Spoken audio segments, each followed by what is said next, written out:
Le 13 juillet 2025, Lamine Yamal fêtait ses 18 ans. Ce n'était pas qu'un anniversaire, c'était le jour où il pouvait enfin signer son premier contrat professionnel longue durée avec le FC Barcelone. Pour le club, c'était la promesse d'un avenir assuré, la confirmation que leur prodige restait à la maison. Après une saison où il avait battu tous les records de précocité, ce moment symbolisait l'ascension fulgurante d'un jeune déjà indispensable au Barça et à la Roja. Mais cette fête privée allait vite devenir une affaire publique, scrutée et commentée. Les plus grands clubs européens guettaient, prêts à tout pour le recruter. Pour Barcelone, c'était une victoire stratégique, un message fort envoyé au monde du football. Mais pour Lamine, la frontière entre vie privée et image publique s'effaçait. Dans un monde ultra connecté, même une soirée d'anniversaire peut devenir un feuilleton médiatique.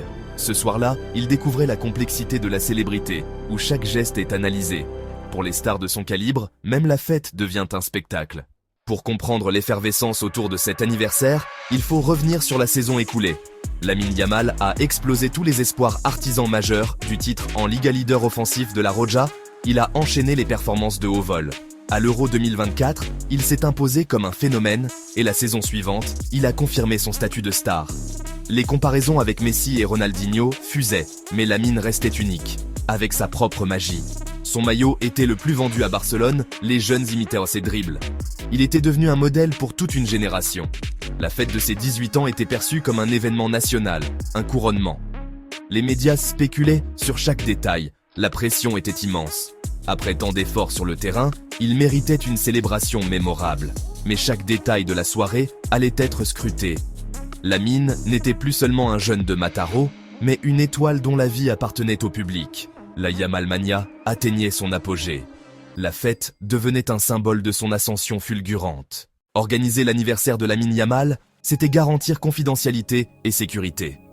Interdiction stricte des téléphones portables, lieu tenu secret jusqu'au dernier moment, navette privée pour éviter les paparazzis.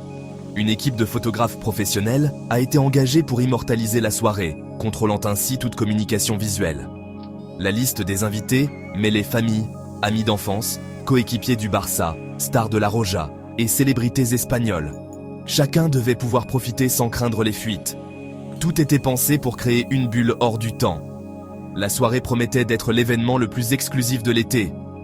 Mais cette concentration de personnalités allait aussi attiser la curiosité et les risques de débordement. La soirée s'est déroulée en 2 temps. D'abord, un moment familial, intime, avec discours et souvenirs d'enfance. Un dîner traditionnel, loin des projecteurs, pour se ressourcer auprès des siens. Puis, à 23h, la fête a changé